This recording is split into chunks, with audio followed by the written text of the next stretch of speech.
بہت دور سے آئے ہیں آپ, اور آپ دفنا کے واپس آئے تو کھانے کا ٹائم ہو گیا, تھکے ہوئے ہیں, تو اہل خانہ نے یا پڑوسیوں نے کھانے کا انتظام کر لیا, یہ سال ثواب کے لیے نہیں بلکہ یہ سوچ کے کہ مہمان دور دور سے آئے ہوئے ہیں تو کھا سکتے ہیں آپ. پڑوسیوں کو چاہیے اپنے اپنے گھروں میں جا کے کھائیں, جو دور سے مہمان آتے ہیں ان کو چاہیے کہ وہ کھا لیں. اور لوگ میت والے تو نہیں کرتے اڑوس پڑوس, اور کرنا چاہیے. اڑوس پڑوس والوں کو ان مہمانوں کے لیے کھانے کا انتظام کرنا چاہیے جو دور سے آئے ہیں, کیونکہ بہت تھکاوٹ ہو جاتی ہے. ایک مولوی صاحب نے مجھے بتایا کہ میں کہتا تھا کہ میت کا ہر قسم کا کھانا حرام ہے, کسی کو نہیں کھانا جائز ہے. کہتے ہیں وہ مولوی صاحب مجھے واقعہ سن رہے ہیں, کہہ رہے ہیں ہمارے ایک رشتے دار کا انتقال ہو گیا, وہ لانڈی میں انتقال ہوا. کہہ رہے ہیں میں ادھر سے چل کے گیا دوپہر کا وقت تھا, بھوک سے حالت خراب. وہاں گیا میں نے, وہ دفنایا بھی, وہ رشتے دار تھے, کندھا بھی دیا, دفنا کے تو پیٹ کمر سے لگا ہوا ہے. اب میں نے کہا میں کھانا کھاؤں گا, گھر جا کے 2 گھنٹے پھر لگیں گے. تو کہہ رہے ہیں انہوں نے کھانا منگوایا, میں نے ادھر ادھر دیکھا کوئی دیکھ تو نہیں رہا. ٹھیک ہے, میں نے کہا کھا لو جلدی سے کیونکہ بھائی بہت مجبوری ہے. کہہ رہے ہیں اس کے بعد جو ہے نا میں نے فتویٰ چینج کر دیا. تو میں نے ان سے کہا, میں نے کہا تبھی جو آدمی لوگوں میں گھلتا ملتا ہے نا, بیٹھتا ہے, ضرورتوں کو سمجھتا ہے. امام محمد رحمہ اللہ تعالیٰ جو امام ابو حنیفہ کے شاگرد تھے, وہ باقاعدہ بازار میں جا کے تاجروں کی تجارت دیکھتے تھے. لوگوں نے کہا ایسا کیوں کرتے ہیں؟ انہوں نے کہا جس کو لوگوں کے حالات کا علم نہیں ہے اس کو فتویٰ دینا جائز نہیں ہے. اس کو پتا ہو کہ پبلک کی کیا مجبوریاں ہیں, کیا ضرورت, ورنہ وہ ایسی باتیں کرے گا جو مریخ پر تو اس پر عمل ہو سکتا ہے, زمین پر نہیں عمل ہو سکتا اس پہ. ایسی ایسی باتیں کر رہا ہوگا بیٹھ کے وہ.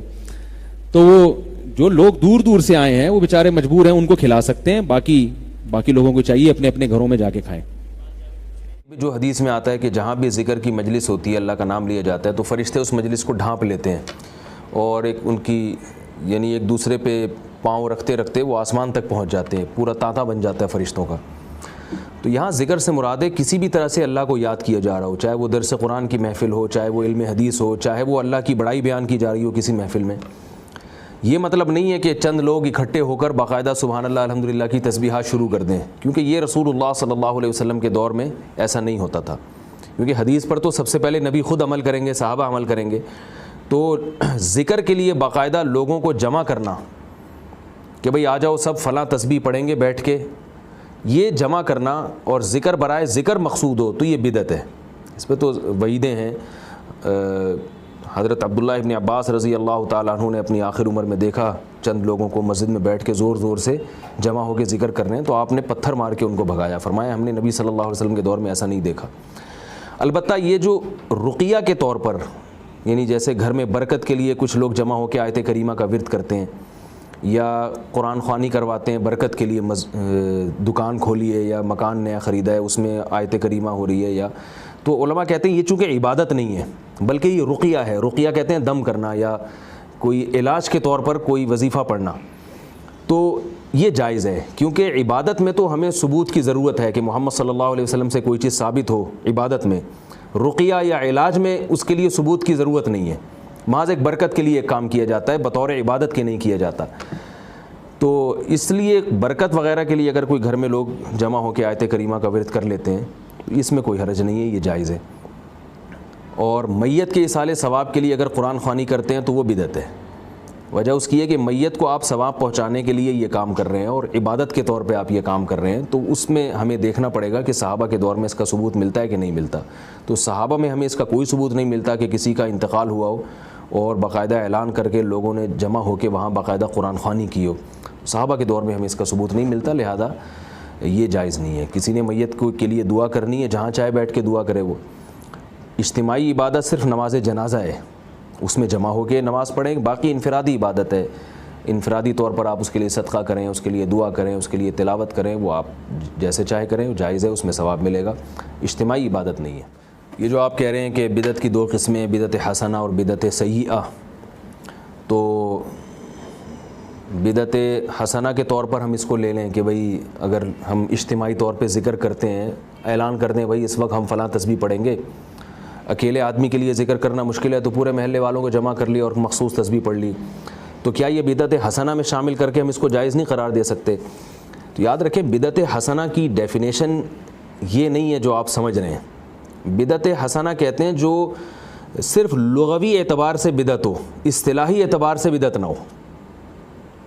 یعنی ایک بدعت جو ہے نا ایک ٹرم ہے، شریعت کی ایک اصطلاح ہے کہ ہر وہ کام جو محمد صلی اللہ علیہ وسلم نے جو نیکی اور عبادت سمجھ کے نہیں کیا، آپ دین میں اس کام کو جب ایجاد کریں گے تو وہ بدعت سیئہ ہی ہے، بری بدعت ہی ہے، چاہے وہ دیکھنے میں کتنی ہی خوبصورت اور حسین لگ رہی ہو۔ اس کی مثال ایسے ہے جیسے آپ نماز میں 2 سجدے کرتے ہیں، اگر آپ ایک رکعت میں 2 کے بجائے 3 سجدے کرنا شروع کر دیں، کوئی آپ کو منع کرے تو آپ یہ کہیں کہ نبی صلی اللہ علیہ وسلم نے تیسرے سجدے سے منع تو نہیں کیا، تو کیا آپ یہ جواب دے سکتے ہیں کہ بھائی یہ میں برا کام تو نہیں کر رہا، ایک سجدہ کا اضافہ کر کے اچھا کام کر رہا ہوں، لہذا میرا یہ عمل بدعت سیئہ نہیں بلکہ بدعت حسنہ ہے؟ تو یہی کہا جائے گا بھائی بدعت سیئہ ہی ہوتی ہے، حسنہ نہیں ہوتی، یعنی جس چیز کو ہم نے بدعت کہہ دیا تو وہ سیئہ ہی ہے، وہ حسنہ نہیں ہے۔ یہ جو بدعت سیئہ اور حسنہ کی جو ڈیفینیشن، یہ جو ہم نے ایک لفظ نکالا ہے نا بدعت حسنہ، یا اسلاف کی کتابوں میں حسنہ کا لفظ لگتا ہے، اس کو مجازی اعتبار سے بدعت کہا جاتا ہے، حقیقی اعتبار سے یہ بدعت ہے ہی نہیں۔